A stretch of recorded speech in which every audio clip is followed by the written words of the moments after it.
Hey friends, in this video we're going to talk about 7D Mark III rumors, also 90D rumors. We're going to kind of look at the backstory of each of those two lines of cameras to kind of guess more with greater education for the future, kind of see what's going on down the line. So stick around, it's going to be fun. So the 7D Mark III, to start out, expected Q1, Q2, first half basically 2018. 90D is expected prior as of right now.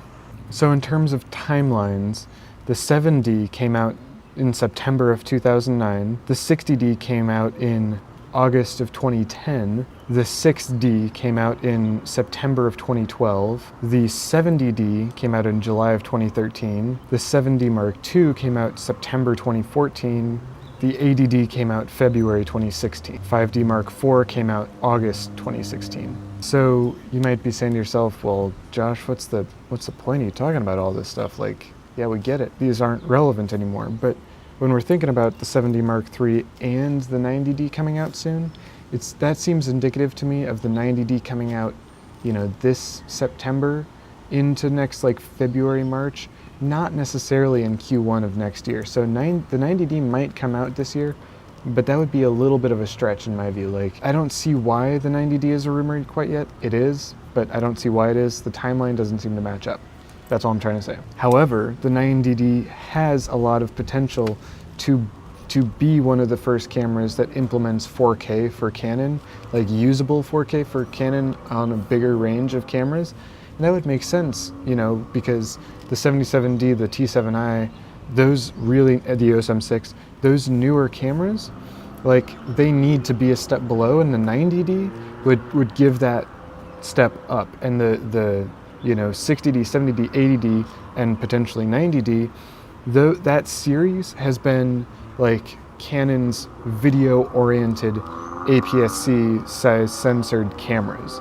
So for the 90D to have 4K would make a lot of sense. But I think perhaps, depending on the release dates, the 7D Mark III might have it first. And so that's why the 7D Mark III and the 90D both kind of go hand in hand, because I think Canon's going to be putting 4K on their cameras very soon. And I think it's either going to be first on the 7D Mark III or the 90D. So transitioning into the 7D Mark III, the 7D series is kind of the flagship pro-level APS-C size censored camera that Canon make. And it's predominantly a stills camera. However, it was also the first Canon APS-C DSLR to include 1080p 60, and might have been the first Canon DSLR period to have 1080p 60 on it. The 7D series seems to define what Canon's product roadmap over the next 3 to 5 years is kind of going to look like. 7D Mark II was one of the second generation implementations of dual pixel autofocus, with the 70D being the first. It was the first to have 1080p 60, which now is kind of standard in the 80D and on. It has 65 AF points. The 70D prior to that had 19, and the 80D after that has 45. So really increasing the number of AF points that Canon's putting on their APS-C size censored cameras is, it's kind of drawing that line, that direction for them. It was also one of the first APS-C censored cameras that Canon made to get a native ISO up to 16,000. The 80D 2 years later still only has a max native ISO of 16,000. Now the 77D T7i, EOS M6 have native up to 25,600, admittedly. However, that's an enduring legacy that the 7D Mark II had there. So the 7D series also kind of is nestled with the 5D series, but also below the 6D series. It's kind of an intricate, and then also a touch below, or a touch above, pardon me, the 2-digit D series. In terms of where it compares to the 5D, it has never had as much ISO performance. It's had much more, much higher FPS, 10 versus 7 and 6.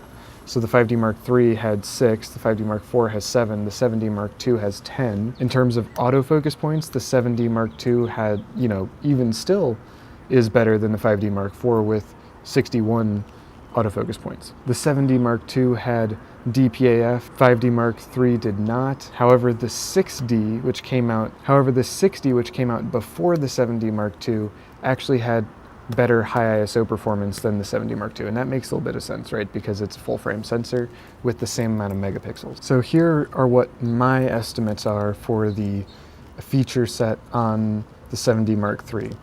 There will be a video linked up in the cards if/when any of this gets confirmed. I talk about it again because that's the video that you should be watching instead of this one. All right, so I'm gonna guess that the 7D Mark III will have, 26 to 30 megapixels. It's kind of stayed in line both with the 6D in terms of megapixels, but also the 5D. So the relevant 5D to when the 7D Mark II was released was actually at 22 megapixels, and the 7D Mark II came in at 20.2. Now the 6D had come in before that at 20.2 megapixels, and so I'm gonna go ahead and guess that 26 to 30 makes sense. I could see 28 happening, but 26 is probably what it's gonna be. I think the 7D Mark III is going to either be the first or the second, depending on the release of the 90D, Canon APS-C size censored camera that includes 4K.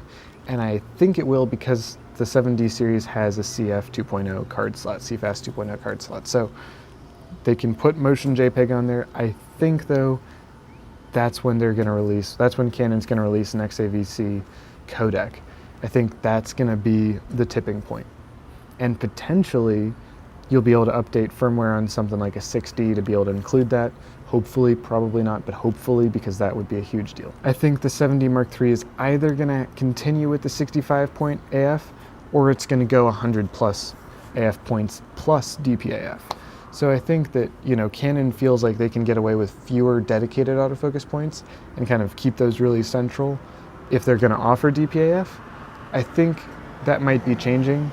I think the offerings out of Sony, out of Panasonic, out of Nikon are all kind of saying you need to at least pad that number so it looks like a better spec than it necessarily needs to be even, or just, spread them out a touch. I think the 7D Mark III is either going to keep that 10 FPS because that's fantastic, or bump it to 12 because, in my opinion, the 1DX Mark III or whatever it is that comes out after this current generation 1DX is going to be like way higher frame rate.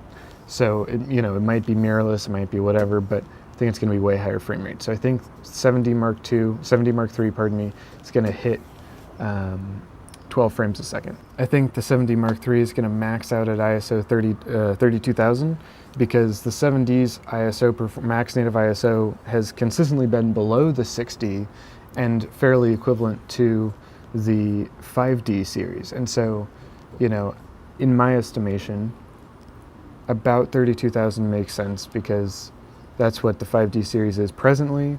When the 7D Mark II and 7D Mark I were released, they were lower but on par. But APS-C sensor technology has made leaps and bounds ahead of full frame sensor technology in a lot of ways up until now. So I think that's kind of where that's going to be. And then I think they're going to keep the CFast 2.0 cards and SD card slots. So I think this is still going to be Canon's APS-C sensor Pro stills body. I think you shoot on a 7D because you want to, go birding. You need a camera that's as rugged as a 1D, almost, and you need it to perform almost as good as a 1D, but you also need it to be APS-C sensor for whatever reason. So I think it's going to be a fantastic offering. I think there's going to be plenty of dynamic range, plenty of color, great color. But yeah, that's about all I have for you today. Thank you very much for joining me and spending your time and your attention with me in this video. Please don't hesitate to smash that like button, subscribe, and ring the notification bell. Check out the links in the description. That's what I'm currently using to make all my videos. And if you purchase anything on Amazon within a particular period of time after clicking through those, I'll get a few pennies on the dollar, and that will mean a whole lot to me. So yeah, that would be a great way that you could support me, and I want to really thank you in advance for doing that. So yeah, thank you for your time and your attention, and I'm looking forward to seeing you in the next one.